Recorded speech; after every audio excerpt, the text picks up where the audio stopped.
This program is brought to you by the generous support of the Secular Society, advancing the interest of women in the arts in Virginia and beyond.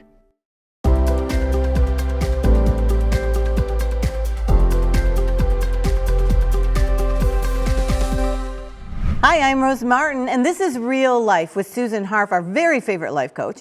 And like you, I can't wait to hear what's on her mind today. Hi, Susan. Hi, Rose. I'm happy to see you, and I'm so glad that you decided to join us today. Today we're talking about one of my favorite topics. We're talking about your family, your immediate family, and your extended family. And everything included above and beyond. So people who you grew up with and people who came into your family who didn't start out there, everything, everybody. Everybody that's in your circle. That's exactly right. Yeah. And the reason we're talking about it, is talking about relationships, is because I believe you should have them. Well, that's good. And I think you're a relationship coach, so I can see where those things go together. Yeah, I really think you should have a relationship with your family. Let's start out there. Yeah, but it's not always easy. I'm from a big family, so I'm the oldest of 5, as you know. And then, you know, some of my family is scattered all over the country, and you have different levels of relationships, even with your siblings and your parents. Yes. And they change over time. Yeah, I notice at least that's true. for me. That is absolutely the case. And you have different relationships with each sibling. Mm-hmm. And sometimes I think the word expectations comes to my mind when we talk about how we feel about our family members, because we have expectations for our family members that we don't have for other people. Mm-hmm. That's true, because I think about no one knows the whole story, your whole story, except that nucleus of family that was really there for all the moments. That's very true. And that informs how you relate to each other. And then that informs how you relate to the family, the people that you create, the family that you go on to create. So we call the family you grew up in your family of origin. And you're right, nobody knows the family of origin study. Or the story. That was interesting. Yeah. No, I was thinking about a study. The study of the family of origin talks about how that informs all of your relationships forever. So for instance, the way you act in your marriage has a lot to do with your role in your family and what you expect from your partner. You mean I can't blame that on my husband? That it's his role in his family? That's how that's going? You can blame anything. You can blame anything you want on your husband, Rose. I'm your friend, and so I'm here to tell you, yes. You can. Okay, but the truth is that the way our parents acted really does inform who we choose. Mm-hmm. It informs how we behave with them. Now, that's not to say that we're looking for the same, because sometimes you're looking for the opposite. Mm-hmm. Sometimes you're looking for the opposite of what you grew up with, and you choose something totally different, or somebody who's very different than your parents, or like one of your parents and not the other. Yeah, I remember my parents always saying, you know, your friends are going to come and go, but your brothers and sisters are here forever. And, you know, so in our family, friends, outside friends, were the second layer. The family nucleus, like those relationships were first. But in my husband's family, they were really about, you know, the friends that they had, the other people's friends they had, and it was two dynamics. They're both right. I mean, but I do think it's right how you make friends or how you have relationships with your immediate family. Yeah, that's very important what you just said, because you have to find out when you marry somebody, you have to find out what their family rules were. Mm-hmm. And that's true of many different relationships. So for instance, starting out with, let's say, the nuclear family.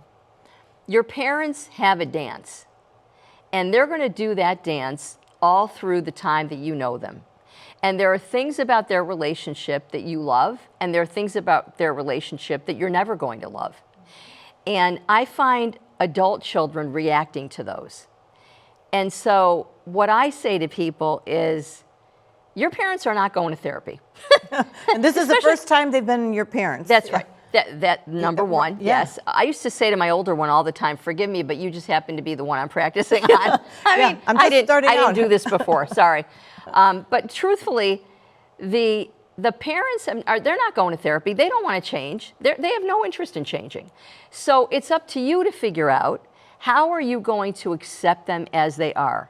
And one of the things and I'm talking now about adulthood, one of the things that I've said to myself, and I think people need to say to themselves, is my parents did the best they could with what they had, with how they were raised.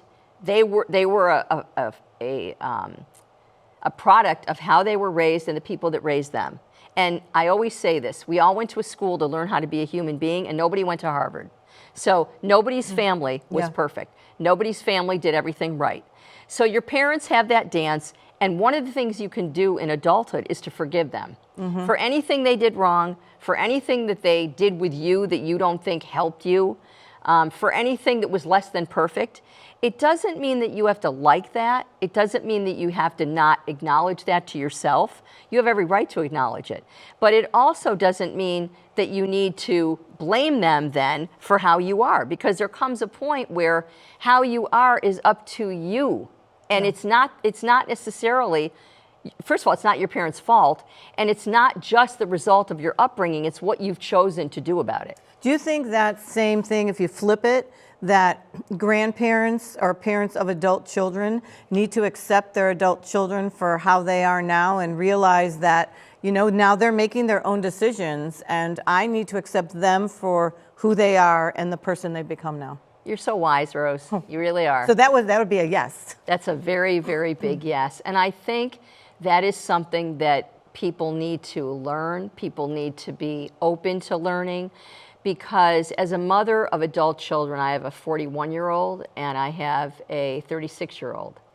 And my first inclination is I want them to be happy. I want them to have a successful life. I want them to have good relationships. And I'm very, very fortunate because they are all those things. They have all those things. But there are times when I say to myself, okay, I know the answer. Now, they haven't asked me, but I know the answer. And we did a show once about should you give your adult children advice? And I say this is going to be a short show because the answer is no. But if they ask you, of course, yes. And really, even then, your main job is to listen. But the acceptance piece, you may have that and not be communicating that in ways that are unknown to you. So, for instance, if you give unwarranted advice or if you behave as though you wish something was a little different, then what you're telling them is, I don't accept this. And then what we need to instead do is step back and realize, and you know how you're going to be able to do it? They'll let you know. They'll let you know that they don't like what you're thinking or what you're saying or what you're trying to do. And so when they do that, they're giving you information. So take that information and realize, yes, we do have to accept their choices. We do have to, at times we have to let them fail. At times we have to let them make a bad choice. I've had many clients who have said to me, I don't like who they married. And I say to them, if you alienate the child, it is going to be worse for them and for your relationship with them. And even if what happens is they end up leaving that marriage, leaving that relationship, and you wish they would, and of course the client, I'm thinking of a particular client, she wanted them to not marry the person. I said, if you do that, if you let him know that will haunt you. He's going to marry her anyway, and you'll be on the outside. Right? You will be on. He will choose her, not you. And anyway, if it ends up that they don't stay together, they will be more wanting to come back to you and be with you than if you had been antagonistic and negative from the beginning. So I do think, even when your children are not failing, even when they're thriving and surviving and doing well and being successful, we all have advice that we want to give. And we all think we know some answers that they haven't figured out yet. Okay, so what about adult siblings? who, they don't really, if they don't have support, if one of the adult siblings is taking care of the parents, for example, and not getting the support from the other sibling. That happens all the time. Right. So then, do the siblings have to, should they talk about it, or do they, they don't want to get the parents involved, or maybe the parents make excuses for whatever dynamic is going on, or support of a sibling. But because sometimes siblings are on a different page with who's going to be supportive, who's going to help, who's going to pick up the load. So how do those adult siblings navigate that relationship? That's a very important question, and I encounter this all the time. Because you know what? It's never the case where all the siblings are doing the same for the parents. Never. So here's what I recommend.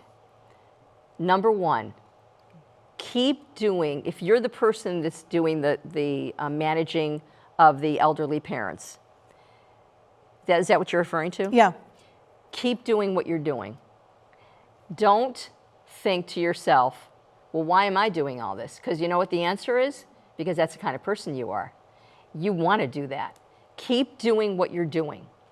If your brother or sister is not doing that, it's not up to you to scold him, tell him what to do, tell him what he's missing, any of the above.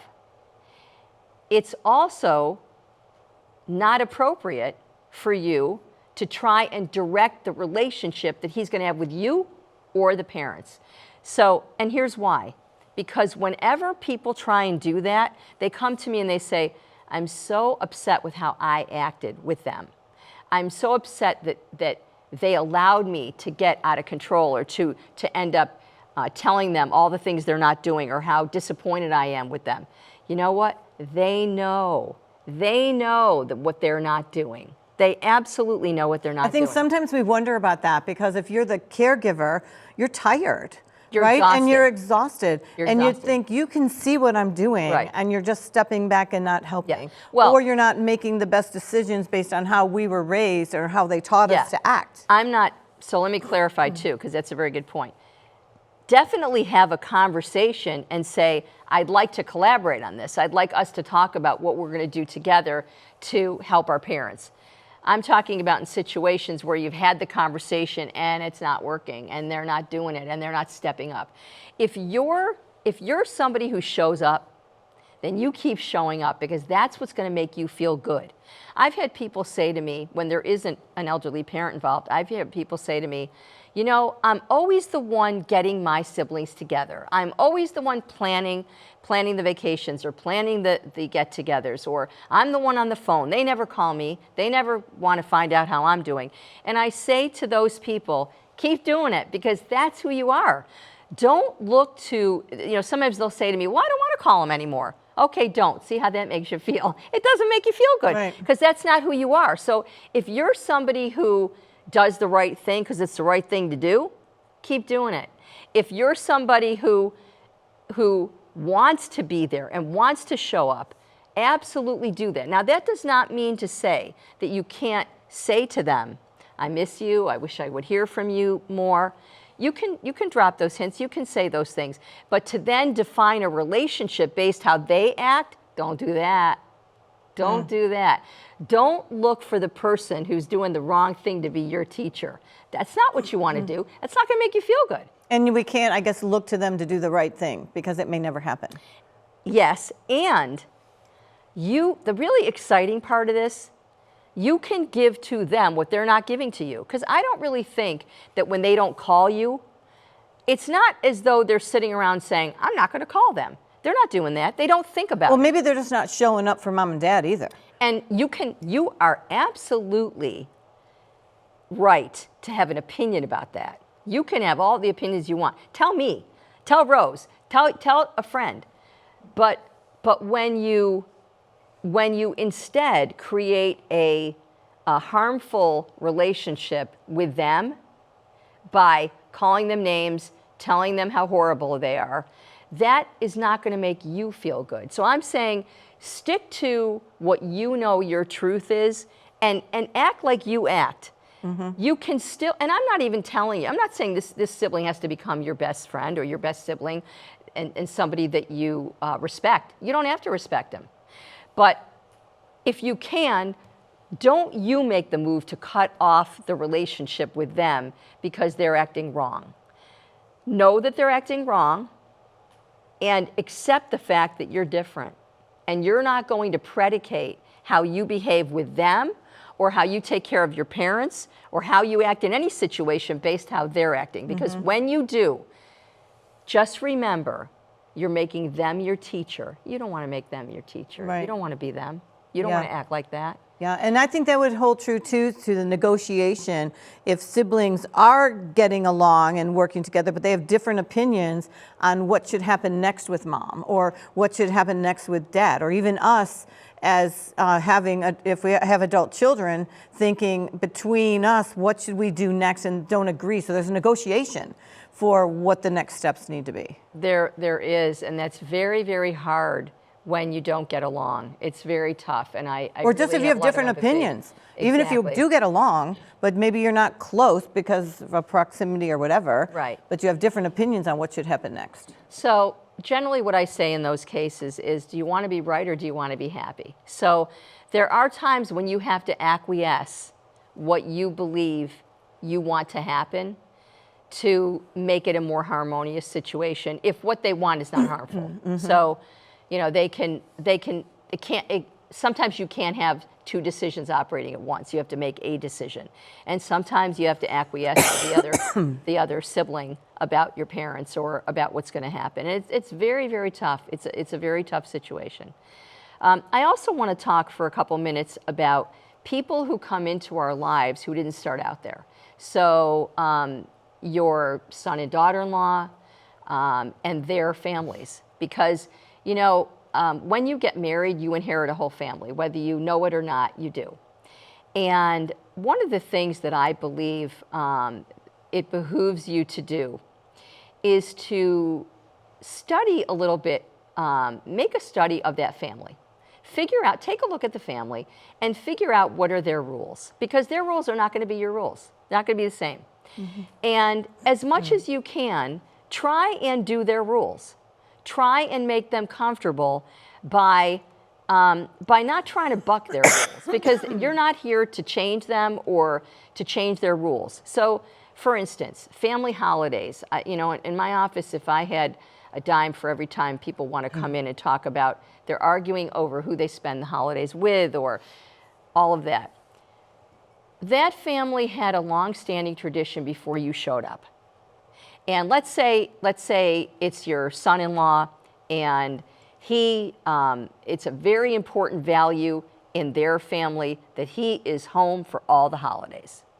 And I've seen this in some families, especially ethnic families. It's a very important thing that nobody misses a holiday. So if you know that about your son-in-law, and you know that he wants to be with his family, why would you then want to say, you must be with us? Or trade off, because he could do it on a different day. Do it, exactly. We're going to celebrate our Thanksgiving the day before or the day after or the week after. What's more important is that he wants to celebrate Thanksgiving with you, not the day you celebrate it.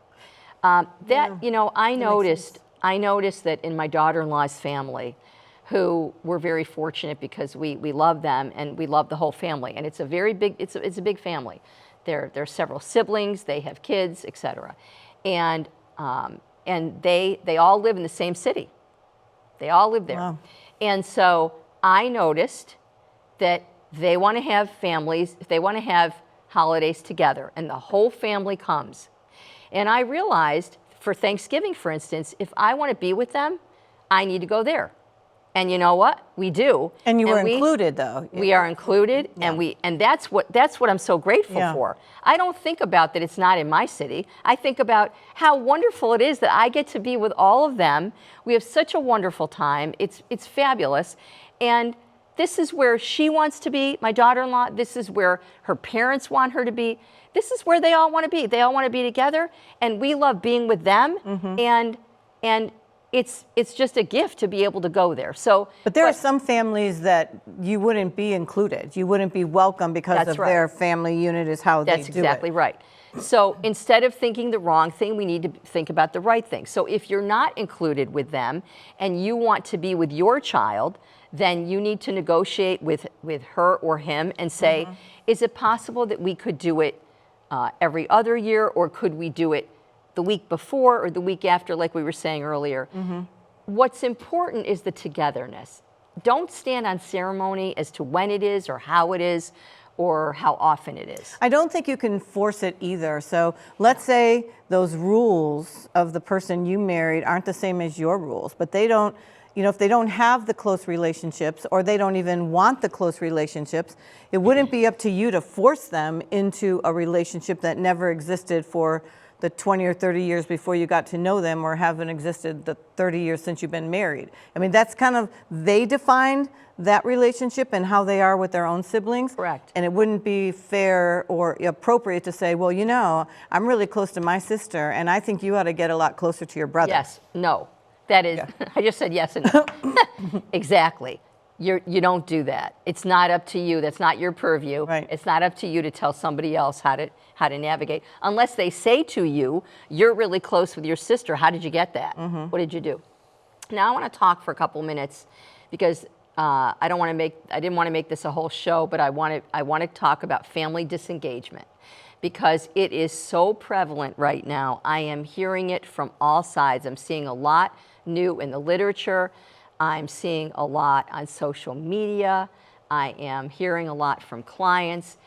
And we are living at a time when it, more than ever before, when it is, I'm going to say prevalent.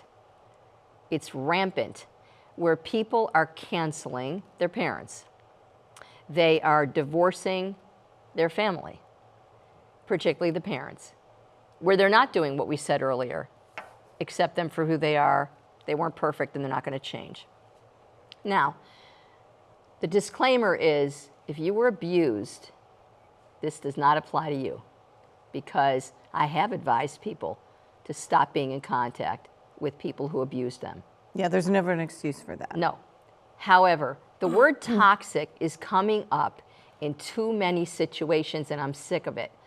Toxicity is not often, it's not usual, but people will say, oh, my mother's giving me advice again, she's toxic. Or my father's going on and on about his war stories, he's toxic. Or all they want to do is talk about the past, they're toxic. Or my brother, all he wants to talk about is his new boat, he's toxic. No, no, and no. I believe that too many people are rewriting the story of their family of origin. Sometimes they go to bad therapy and they believe the bad therapist, or they watch something on the internet, or they hear something on social media. Somebody telling them, you need to divorce them, you need to leave, you need to go away from them. They are rewriting. Under the guise of it's not healthy for you to Right, they're experience toxic. conflict. Okay. Yeah. What I'm saying is, most of the time, that's not the answer. Not speaking to them is hardly the way out of the problem. The problem is not talking to them. The problem is rewriting a story that, for whatever reason, your spouse thinks was true and they weren't there, or you're coming up with, or you and your therapist came up with, if it's a bad therapist. So my answer is, more often than not, the answer is not walking away. The answer is having conversation and saying, this is what you did that upset me, rather than, I'm never speaking to you again. But too often, like, it's politically charged too in a lot of families, where Yes. it could be religion charged, or it could be whatever. Yes. But then they become so cemented in Yeah. one that we can't Yeah. even have a conversation that won't kind of get into those issues and become Yes. fights. So what do we Yes. do then? What you need to do is realize that the person's not going to change their political affiliation. They're not going to change their opinion. Stay away from that subject. The more important thing is that you have a relationship with them. You don't have to be intertwined. You don't I think have I to be want a to hear mesh. that again, to stay away from that subject. That's right. And maybe if it's political, or if it's Yeah. religious, stay away from that subject. But on what I want to also just quickly say is, if you are the parent who has experienced a child who said, our history was not what you think, and you thought the history was fine, because I'm seeing and hearing this a lot. They thought everything was pretty good. And the child is saying, no, it wasn't. No, you screwed me up. This is what you did me wrong. It's usually because they are not willing to take responsibility for their life choices now as an adult. But for whatever reason they're doing it, if they say to you, I don't want to talk to you, I've come to believe, and this is newer research, the answer is not keep knocking on their door. That's not the answer. The answer is let them know you're here for them without question. But allow them the latitude to make the mistake of not talking to you. But and I know that's very, very hard to hear. And it could take a long time, and it hurts. It might break your heart. It breaks your heart. It's so hurtful for people. But unfortunately, what ends up being, what you think is an olive branch, ends up being evidence to them. You see, you won't leave me alone. You won't stop grinding. You won't stop, nudging me. And what you see as something positive, they see as ammunition. And so that's what I'm saying. So there's a lot more to be said about that topic, but just know that the answer 99% of the time is not walking away. And I guarantee you, what we're finding is people have more problems in their families that they create when they have divorced the family that they came out of. So if you can find boundaries that you can still maintain those relationships, I hear that being really important. Yes. And I also hear that you need to constantly communicate and work on those relationships, Yes. but don't be afraid to just go back and not bully them or constantly nag them in order to get them to come to your way. Absolutely. Just love them. And I love it. That's a perfect place to end. Just love them. Yeah. Susan, thank you so much. And thank you for joining us. I'm Rose Martin with Susan in Real Life. We'll see you next time. Thanks for watching.